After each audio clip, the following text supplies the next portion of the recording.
Gênesis 17, a partir do versículo de número 1, vamos ler.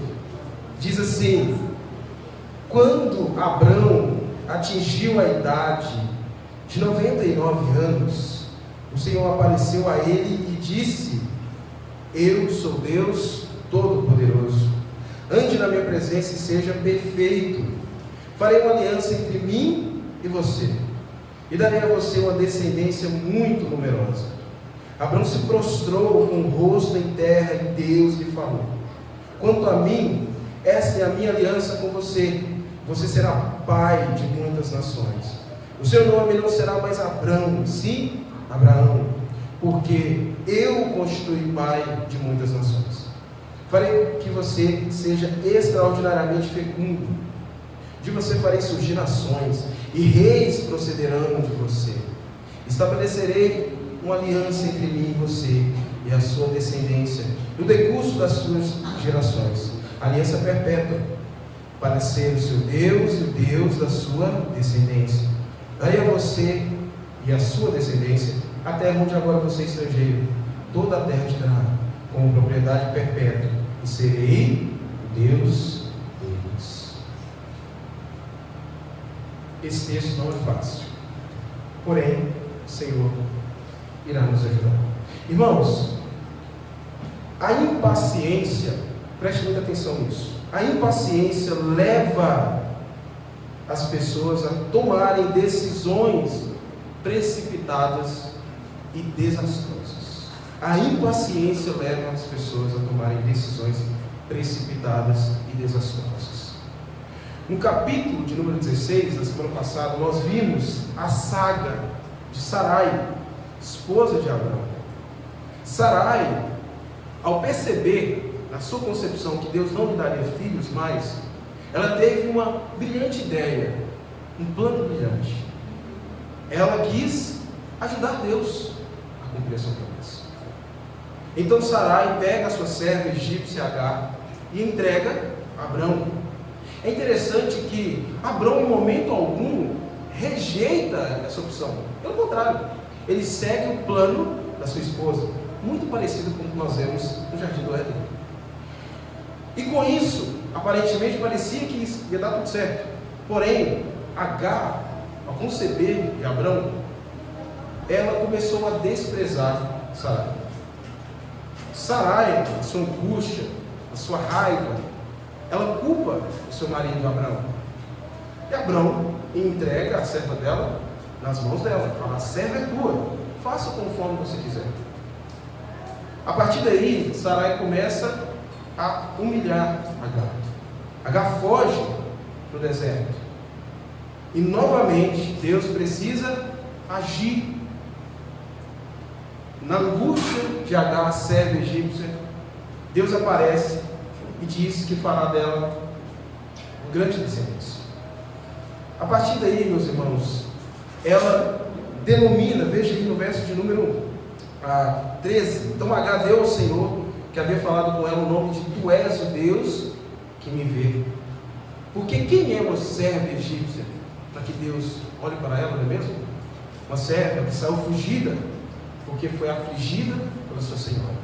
Porém, o anjo do Senhor manda que ela volte e se sujeite a sua senhora.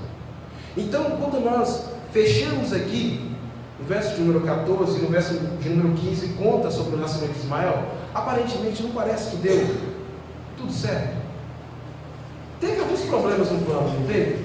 Mas aparentemente deu tudo certo, porque era isso que eles queriam. Sarai não podia ter filhos, então vou ter filhos através da minha serva, e assim, da semente do meu esposo virá o descendente, que vai ser o herdeiro. Irmãos, isso parece tudo muito bonito, apesar de alguns percalços, o plano parece ter dado muito certo. O grande problema é que eles não consultaram o Senhor. Mais uma vez, lembra quando Abrão desce para o Egito? Ele também não consulta o Senhor, e ocorrem problemas, e Deus precisa intervir. É sempre assim. A grande questão é: será que Deus precisa da ajuda das suas criaturas para cumprir suas promessas? Será que Deus é limitado ao ponto de Sarai fazer um plano todo remendado para que se cumprisse a promessa de Deus? É assim que Deus cumpre as suas promessas? Nós veremos que Gênesis, capítulo de número 17, o texto de hoje, é um capítulo decisivo, meus irmãos, na história da redenção. E nele o Senhor reaparece para reafirmar sua aliança com Abraão. Então nós vemos que as promessas de Deus, elas são sustentadas pelo poder soberano de Deus. Porém, nós vamos ver que Deus para isso exige fé e obediência. Então vamos para o nosso texto de hoje.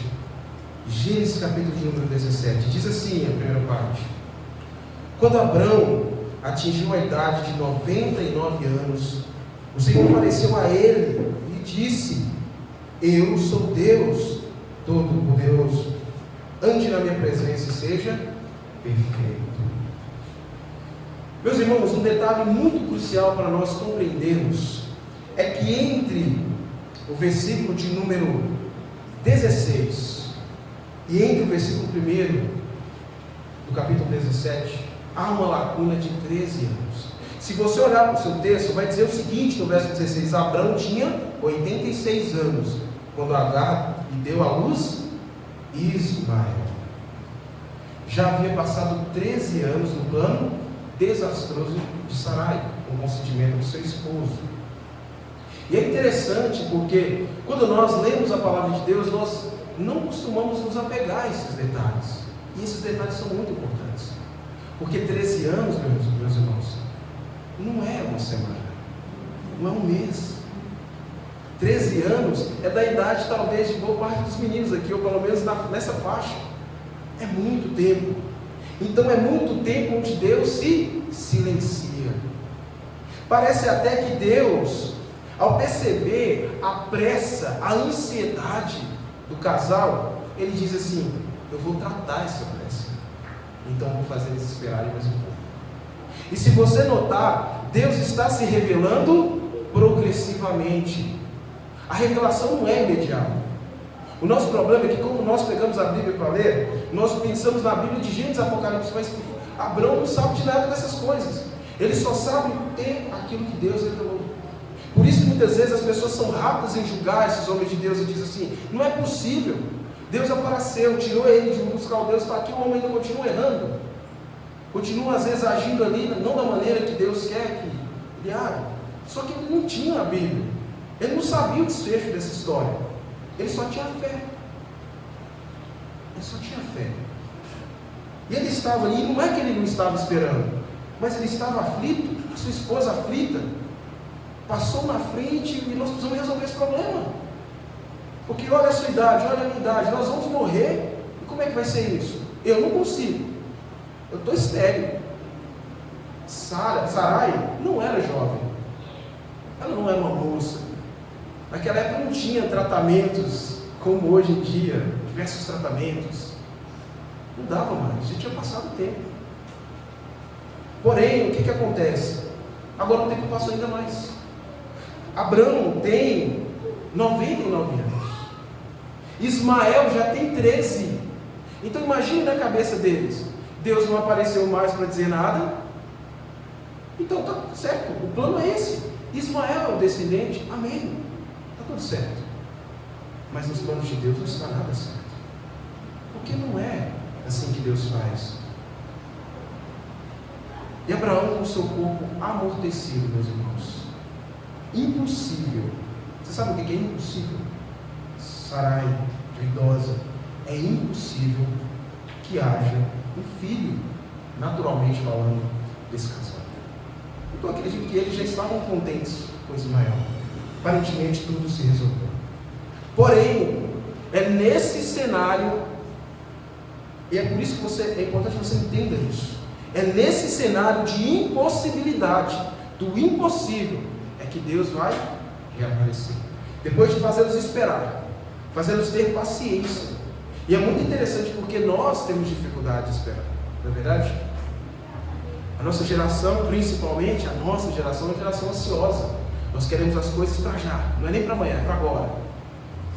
E muitas vezes nós metemos os pés pelas mãos e criamos nossos próprios planos mirabolantes. E dá tudo errado.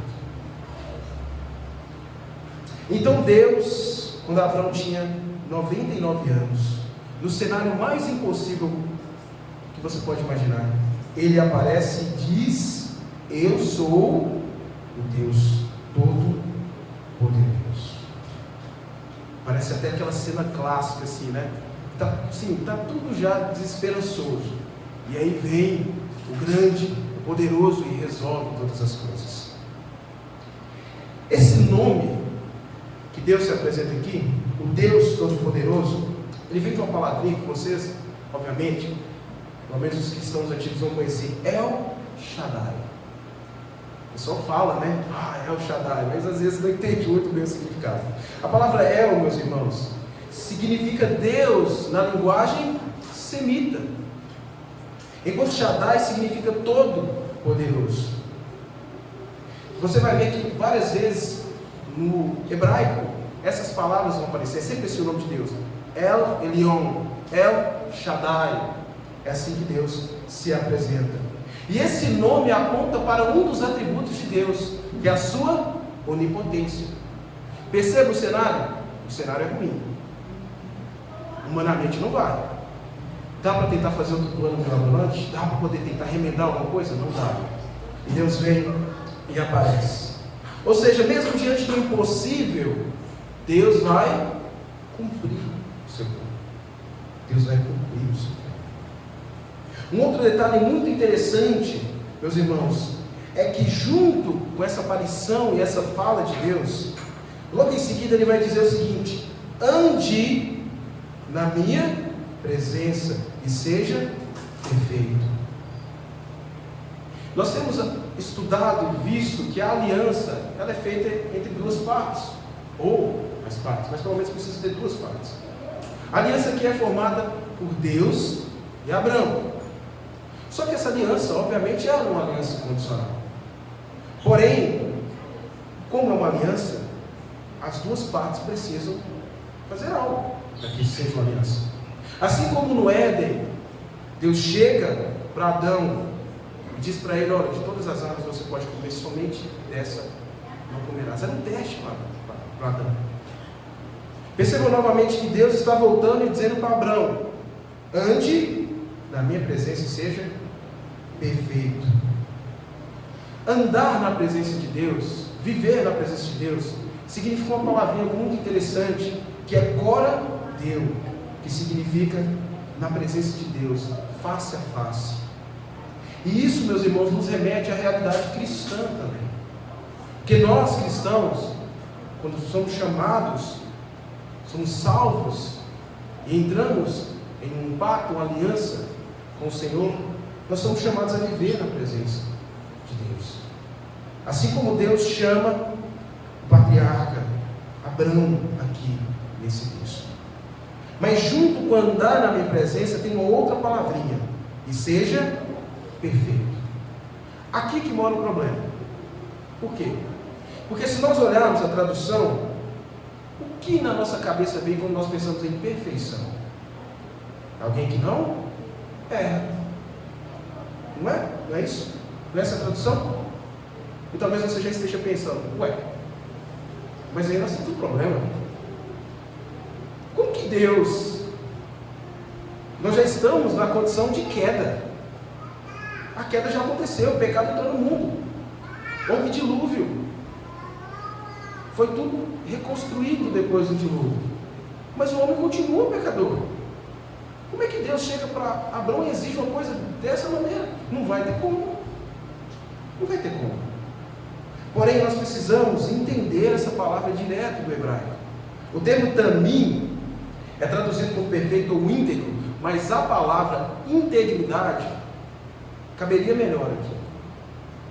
Na verdade, o que Deus está fazendo com Abraão aqui, meus irmãos, é dizendo para ele: Abraão, ande na minha presença e seja fiel, seja obediente.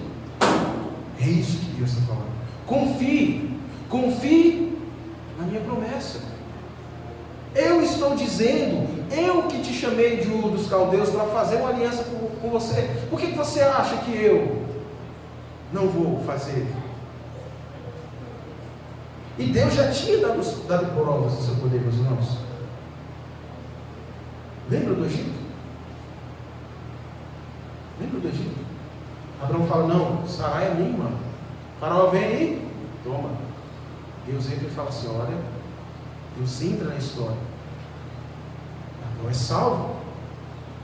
E talvez você esteja pensando, então agora acabou, né? Não, daqui a pouco vai ter um outro problema de novo. Ele vai mentir de novo. Então não faz sentido isso. Então era para Deus falar só, então a minha aliança está encerrada. Só que a aliança de Deus é incondicional. Ela não depende do que Abraão pode fazer. Até porque nós vimos que Abraão não pode fazer nada. Um homem de 99 anos, com um corpo amortecido, não pode fazer nada. Uma esposa estéril não pode fazer nada. É por isso que Deus volta para reafirmar a sua aliança. Lembrar Abraão da sua aliança. E esse termo, também, no contexto sacrificial, veja só, a palavra é utilizada para animais que deveriam ser sem defeitos, para os animais que eram oferecidos em sacrifício.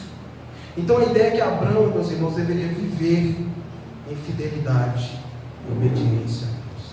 E é exatamente isso que Deus exige de nós: fidelidade, obediência. E será que nós estamos sendo fiéis a Deus na nossa vida? Nós estamos vivendo diante da face de Deus? Como está a nossa fé em Deus?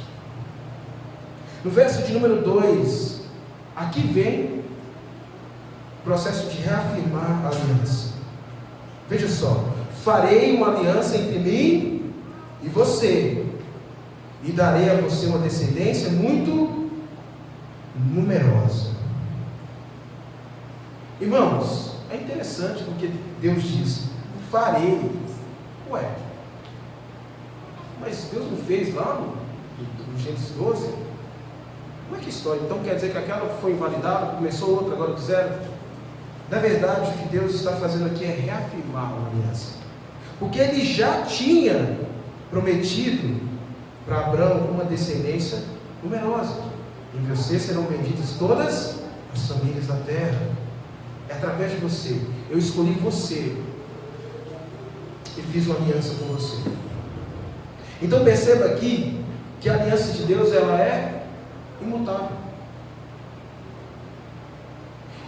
E é interessante porque nós que conhecemos as Escrituras, nós sabemos como isso vai terminar. Mas eu não quero que você fique pensando assim. Acompanha, não vai no spoiler não. Não vai no spoiler, acompanha. Entenda que nós estamos no capítulo 17 de Gênesis. Uma coisa que nós temos aprendido no curso Escola Cordes é isso. Você está no capítulo 17.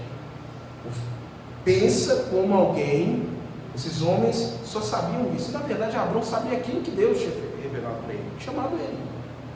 Então nós não podemos pensar assim, nossa, mas como que Abraão ainda está assim, parece que está meio... Não, ele não sabe. E aí você pensa, como que Abraão reagiu a essa fala do Senhor? Eu sou Deus Todo-Poderoso, ande na minha presença, estou reafirmando a minha aliança com você. Como que ele reagiu? Versículo número 3, diz o seguinte: Abraão se prostrou com o rosto em terra. Abraão se prostrou com o rosto em terra. Meus irmãos, que reação interessante, né? 13 anos depois, Deus aparece. Diz para Abraão. Qual que é a reação dele? Se prostra. Isso é rendição. Isso é humilhação. Isso é reconhecer o Deus Todo-Poderoso. Abraão, ou Abrão, ainda não é Abraão, ele se prostra, irmão, e prostrar-se aqui traz a ideia de alguém que está adorando. Não, adora o Senhor. Ele reconhece a superioridade de Deus. E talvez assim, aqui fica para nós pensarmos. Talvez Abraão veio na cabeça dele, mas será que foi certo que nós fizemos? Será que esse era o plano de Deus então? Que Deus reapareceu novamente, afinal. Mas Deus ainda não revelou para ele que ainda vai dar um filho, que é o filho da promessa. Porém, quando nós olhamos para essa atitude de Abraão, isso nos lembra de algo. Porque quando nós somos chamados, meus irmãos, das trevas para a luz, nós ouvimos o Evangelho, e agora vivemos diante de Deus, muitas vezes nós não agimos como Abraão agiu. Muitas vezes nós somos soberbos, altivos na nossa postura. Nós estamos às vezes no culto perante Deus e nós não temos essa postura.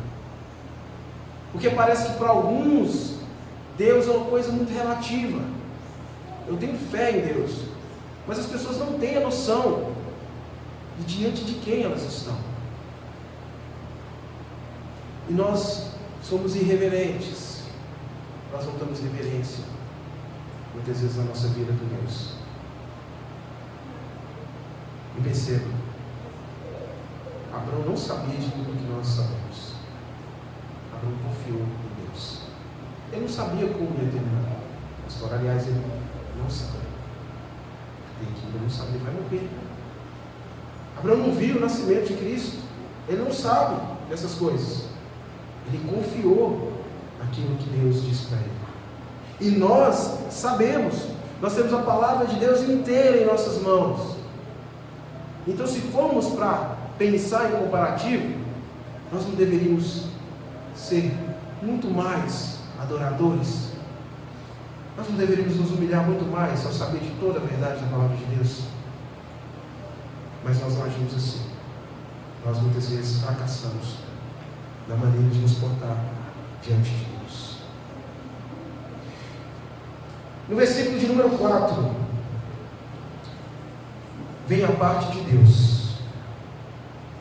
Deus vai dizer o seguinte: quanto a mim, esta é a minha aliança com você. Você será pai de muitas nações. Deus está dizendo para Abraão, reafirmando: você será pai de muitas nações. Mas se você é esperto, perspicaz, você já percebeu. Óbvio que Deus pode fazer de um filho só de Ismael muitas nações? Pode. Porém, ainda não é da maneira como Deus quer. Deus tem um filho da promessa. E um outro detalhe também posterior acontecerá. Percebam, meus irmãos, que Deus está afirmando para ele: você será. Não é talvez. Talvez, baseado nisso aí que vocês fizeram aí, vocês fizeram errado. Então, vou cortar minha aliança, acabou. Não. A aliança de Deus é incondicional. Ele vai fazer. Não importa as decisões que os homens tomem muitas vezes precipitadas, Deus vai. A história acontecerá exatamente como Ele quer, como Deus quer. E diante disso, você será pai de muitas nações. No verso 5, Deus vai dizer: o seu nome não será mais Abrão, e sim Abraão, porque eu o constituí pai de muitas nações. Aqui é onde o pregador dá glórias a Deus, porque agora nós podemos, a partir daqui a gente vai chamar de Abraão. Isso é um problema, irmãos, é uma confusão. Isso aqui é Abraão, uma hora você fala Abraão, você troca os nomes, né? Se vocês já viram as pregações do pastor Augusto Nicodemos no YouTube, volta e meia e troca. Aí vai falar de uma coisa, vai falar de Sarai, e fala: opa, está errado. É muitos nomes, realmente, né? E se Nicodemos erra também, né? A gente aqui, meros mortais, pode também errar, não é verdade? Então, meus irmãos, Deus muda o nome. Abrão, o nome Abrão significa pai exaltado. Mas Abraão significa pai de multidões. Olha que coisa interessante. E se você é um leitor da Bíblia, um leitor de Gênesis, talvez já viu na sua cabeça que em algum outro lugar Deus vai mudar o nome de um outro nome. Jacó vai se tornar Israel. Irmãos, todas as vezes que Deus muda a trajetória da vida de alguém, que Deus dá um novo propósito para a vida de alguém, essa pessoa passa a ter uma nova identidade. Porque quando você pega o seu RG, está escrito seu nome lá. Então agora não faz mais sentido Abrão continuar sendo chamado aqui. Porque Deus falou o seguinte: eu farei você pai de muitas nações. Mas se nós olharmos um pouquinho mais à frente, ele vai dizer: eu o constituí. Ué, vai fazer, mas constituiu? E você sabe por que Deus constituiu? Porque Ele é poderoso. E Ele está dizendo para Abraão o seguinte: você já é, porque eu constituí. Já está decretado, já está definido. Você percebe? Quem é capaz de ter um poder ao ponto de decretar algo exatamente acontecer como Ele quer? Perceba como é tolice da parte de qualquer pessoa achar que tem condição de ajudar Deus em algo. Mas como duvidar de um Deus que é todo poderoso, onipotente? Você lê no início de Gênesis, você vê Deus criando pelo poder da palavra. E que Deus está dizendo pela palavra o quê? Eu o constituí. Meus irmãos,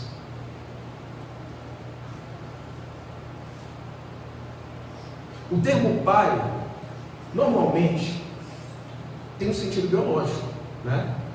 Nós conhecemos pai de alguém. Porém, nas Escrituras, a Bíblia trata muitas vezes de maneira metafórica.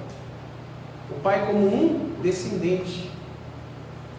Então a ideia do pai de muitas nações é que a partir da linhagem dele, da semente dele, Deus constituiria muitas nações.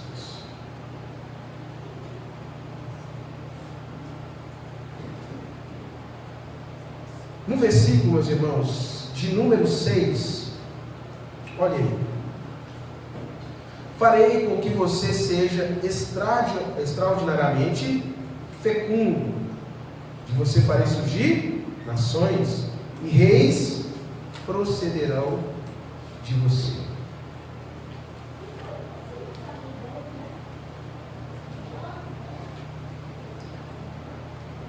Farei que você seja extraordinariamente fecundo. Eu vou pedir para vocês abrirem, segura aí, em 2 textos. Primeiro vai lá em Gênesis 1:28.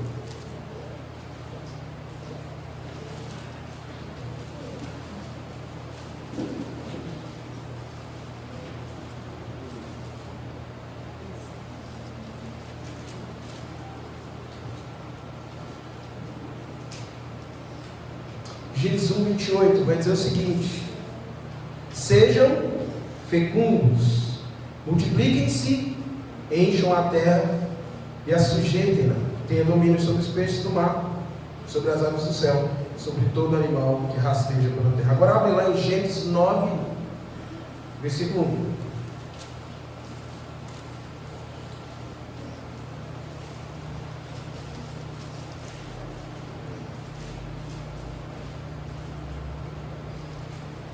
Gênesis 9:1. Deus abençoou Noé e seus filhos, dizendo: sejam fecundos, multipliquem-se e encham a terra. Irmãos, ter filhos é uma bênção. É uma bênção.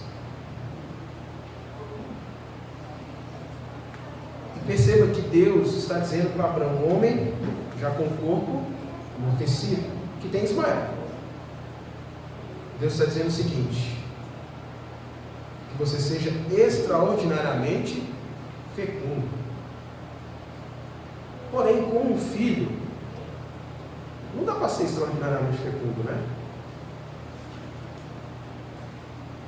É fecundo, mas extraordinariamente, porque a palavra extraordinária é uma coisa espantosa, que você olha e fala assim: uau, que isso?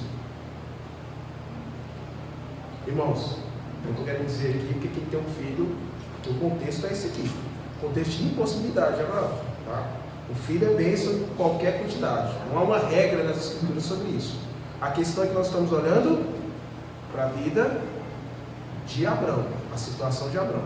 Não use isso como regra, né? A fecundidade é uma bênção de Deus, mas isso não pode ser imposto a outras pessoas, porque às vezes a gente vê, né, principalmente na internet, a ideia de que se a pessoa não tem muitos filhos, ela, né, não é cristã no mesmo nível que a outra, ou o oposto também a gente vê, né? Se a pessoa tem muitos filhos, as pessoas costumam julgar a pessoa por causa disso. Então, nenhum nem outro, nós precisamos ser equilibrados na palavra de Deus, mas é uma bênção. O nascimento é uma bênção para a criança. Então perceba que por ser uma bênção, Deus está dizendo para ele: olha, homem idoso, 99 anos, amortecido, eu farei de você extraordinariamente fecundo. Aí nós tentamos imaginar Abrão recebendo isso. Você já imaginou? Você no lugar de Abrão, recebendo essa fala? Com 99 anos de idade, no auge dos seus 99 anos? Irmãos, você olha e fala assim: difícil isso, né? De você farei surgir nações e reis procederão de você. Perceba que Deus trabalha na impossibilidade. Deus trabalha na impossibilidade. Quantos testemunhos nós não temos na vida de pessoas? Sabe aquela pessoa que todo mundo olha e diz o seguinte: essa pessoa, isso aí não tem mais jeito. Aos olhos humanos, pessoa desprezada, pessoa largada, sarjeta. E Deus pega aquela pessoa e faz aquilo que ninguém mais poderia fazer por ela, e traz ela daquela situação e coloca ela e dá dignidade e acrescenta essa pessoa na família dele. Você está entendendo o tamanho disso aqui? E é por causa dessa fecundidade de Abrão, essa coisa extraordinária, esse milagre que Deus está fazendo, e nós vamos ver que nós também fomos abençoados através disso. Mesmo não sendo a linhagem de Abraão de sangue.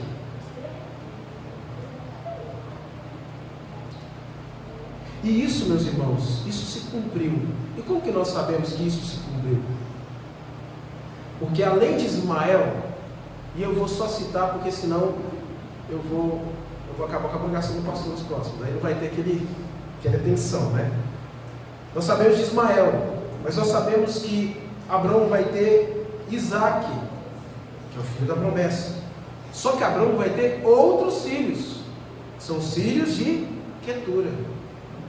Então, se você não sabia, você está sabendo agora. Abraão teve outros filhos além dos varões. Então, realmente, Deus fez ele extraordinariamente fecundo. Um homem nessa condição já estava amortecido, né? Como diz as pessoas falam, né? Só está com o pezinho esperando o Senhor chamar. E mesmo assim ainda, Deus vai e faz um milagre. Irmãos, eu sei que é ruim muitas vezes para nós, no meio reformado, a gente tem uma dificuldade com essas coisas. Quando fala de milagre, de coisas extraordinárias, a gente costuma falar assim: não vamos falar muito dessas coisas, não. O negócio nosso é uma coisa mais séria. Mas, irmãos, nós não deixamos de crer que Deus, Ele muda histórias. Nós não deixamos de crer que Deus muda. Talvez você que está sentado aí, foi exatamente isso que Deus fez com você. Nós não estamos falando dessas coisas absurdas que vemos aí. Nós estamos falando do poder de Deus,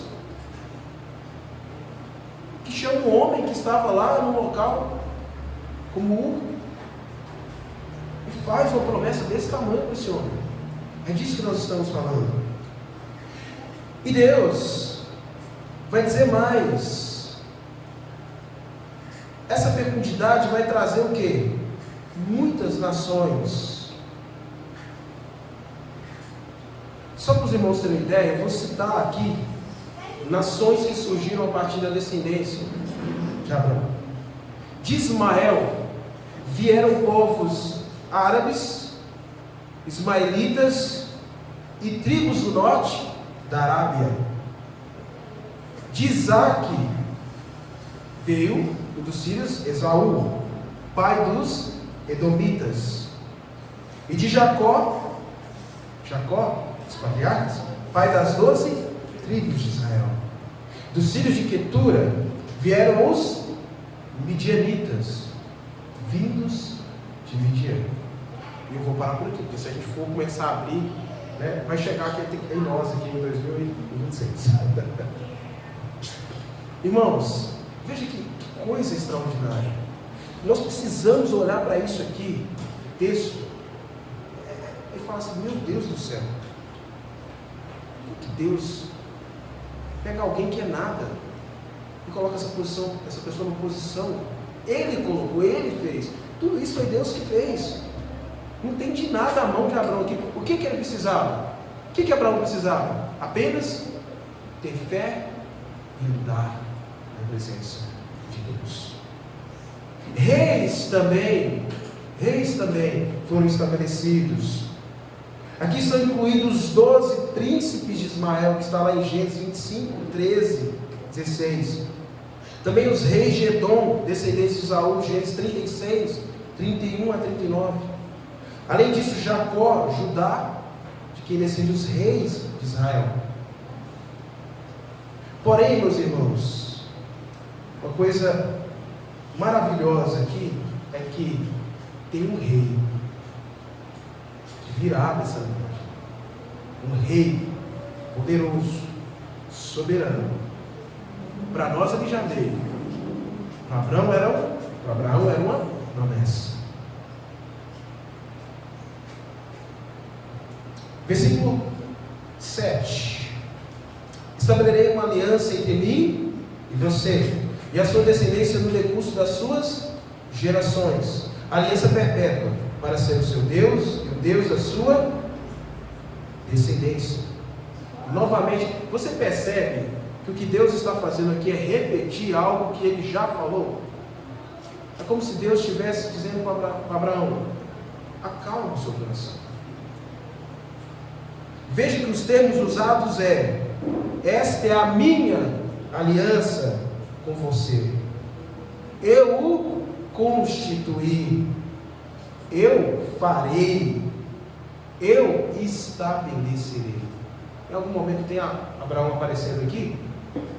Eu acho que eu vou ajudar Deus, mas tem gente que acha que pode ajudar Deus, inclusive na salvação, não é? Tem pessoas que falam assim: às vezes a pessoa fala: porque quando eu estava lá eu encontrei. Não, você não encontrou nada. Você não encontrou nada. Foi Deus que te buscou. Senão você estava lá até hoje. Foi Deus que, pela misericórdia dele, levou alguém, um missionário, alguém que pregou o evangelho para você. Seus olhos foram abertos e você creu. É Deus que faz. Soberania de Deus isso aqui, meus irmãos. A única coisa que nós precisamos é crer, ter fé, andar na presença de Deus. Ainda relacionado ao rei poderoso que virá, o Waltke, vai dizer o seguinte: que essa promessa aponta para o verdadeiro rei, o Messias Jesus Cristo, que reina no Monte Sião Celestial. O verdadeiro rei será adorado por todos os reis da terra. Todos esses grandes reis que nós veremos aqui ser citados nas Escrituras, e todos os mais que tiveram, todos eles se prostrarão perante o grande rei Jesus Cristo. Uma coisa linda, que isso aqui para nós é de fazer cair lágrimas. E quando Deus fala que vai estabelecer uma aliança entre ele e Abraão, Deus inclui o quê? A sua descendência. E essa descendência, meus irmãos, é tanto a descendência física, judeus, quanto uma outra descendência. E essa é perpétua, que é a descendência espiritual. Que são aqueles que têm a fé que Abraão teve. E é por isso que você está sentado aqui hoje. Porque lá em Gênesis 17, Deus fez uma aliança com o patriarca Abraão, com a sua descendência. E você, cristão, foi incluído nessa descendência, pela misericórdia. Essa aliança ela é perpétua. para ser o seu Deus e o Deus da sua descendência. Obviamente, por algumas outras interpretações a respeito disso, principalmente quando fala da terra de Canaã, tem pessoas, principalmente os dispensacionalistas, eles creem que até em algum momento vai haver Israel ainda, Deus ainda tem um plano para Israel físico. Porém, irmãos, nós vemos aqui, por uma interpretação natural do texto, que ao ler, se essa aliança é perpétua, então quer dizer que os judeus que não creram em Cristo e não foram salvos, eles podem ser incluídos nessa descendência verdadeira? Não podem. Então não podem ser só os judeus físicos. Não há uma coisa separada para Israel. Porém, aqui estão incluídos todos aqueles que são descendentes espirituais de Abraão, porque Deus fez essa promessa. Darei a você, verso 8, e a sua descendência, a terra onde agora você é estrangeiro, toda a terra de Canaã, como propriedade perpétua, e serei o Deus deles. Canaã aqui, meus irmãos, obviamente que os judeus herdaram a terra de Canaã, só que os verdadeiros descendentes de Abraão irão herdar uma Canaã celestial, uma Canaã muito melhor do que essa terra física. Haverá novos céus, nova terra, e todos aqueles que invocaram o nome do Senhor, eles estarão juntos, e lá nós veremos o Pai Abraão, estaremos todos juntos.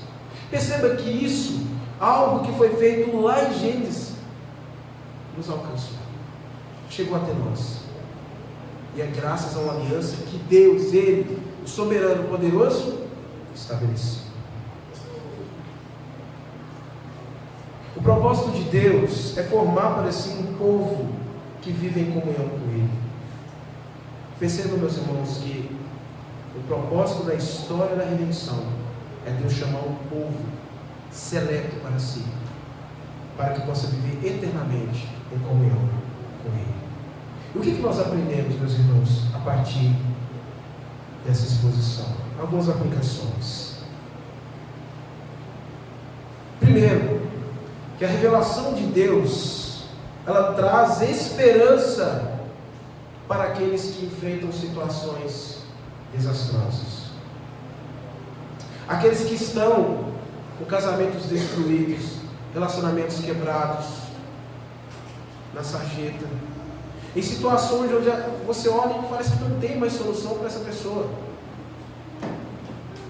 Parece que você olha e fala, vai terminar assim essa história.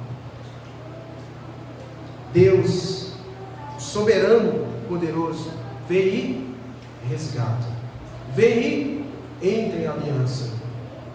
E chama essa pessoa para viver, para andar na presença dEle. E é por isso que nós, meus irmãos, devemos aprender a confiar no poder e na soberania de Deus. Nós vimos que Sarai, pela sua pressa, e talvez até uma desconfiança, ela interpretou as coisas e já pensou, eu preciso dar um jeito, essa situação não pode continuar assim, então eu vou fazer um rebendo aqui, porque eu ajudo Deus. Só que todas as vezes que nós fazemos isso, sai mal.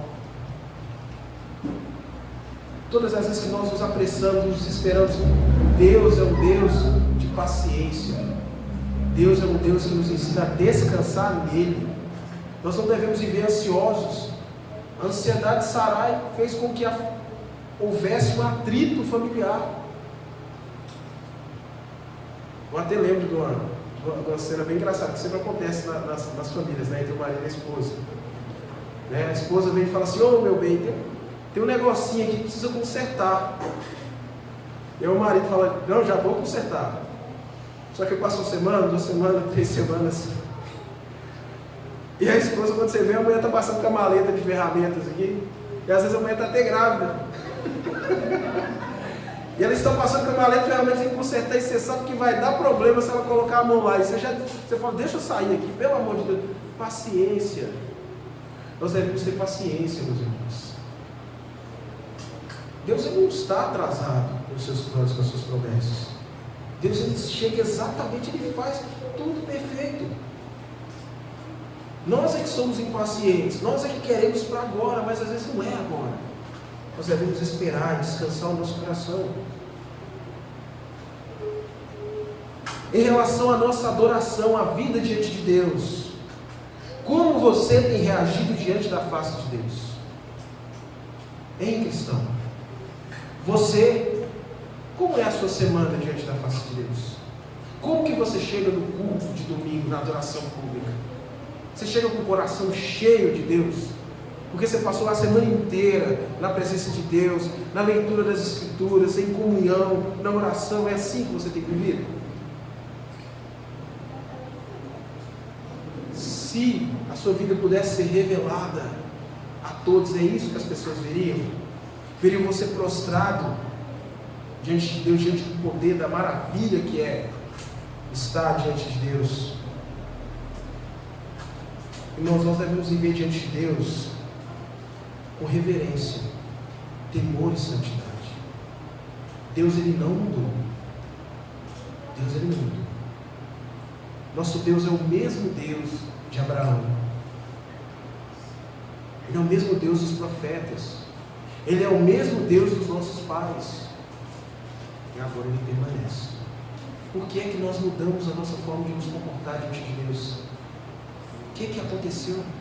Que nós perdemos o temor de Deus. E achamos que Deus é o nosso colega, que nós damos tapinhas nas costas, e nós não temos temor e reverência. Um outro detalhe, meus irmãos, é a nossa identidade. Deus chamou Abraão e mudou o seu propósito, deu um novo propósito, um novo nome. Você carrega o sobrenome do Salvador. Você carrega o nome de Cristo. Você está enxertado nele. Não é isso? Será que as pessoas ao seu redor testificam disso? Que você é um filho de Deus? Que você é um filho da promessa? E para aqueles que estão desesperançosos, irmãos, as promessas de Deus, essa promessa aponta para Cristo, o Rei poderoso, soberano. Aqueles que têm fé nele são incorporados. Talvez você ainda está duvidoso no seu coração. Talvez você realmente ainda não teve um encontro com o Senhor. Eu queria te dizer que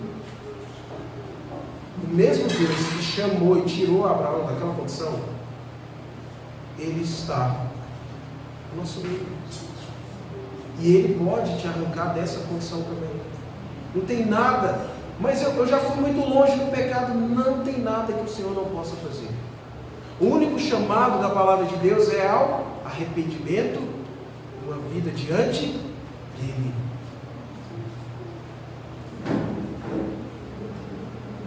Aqueles que se tornam participantes das bênçãos do Senhor, eles recebem as mesmas bênçãos que Abraão recebeu.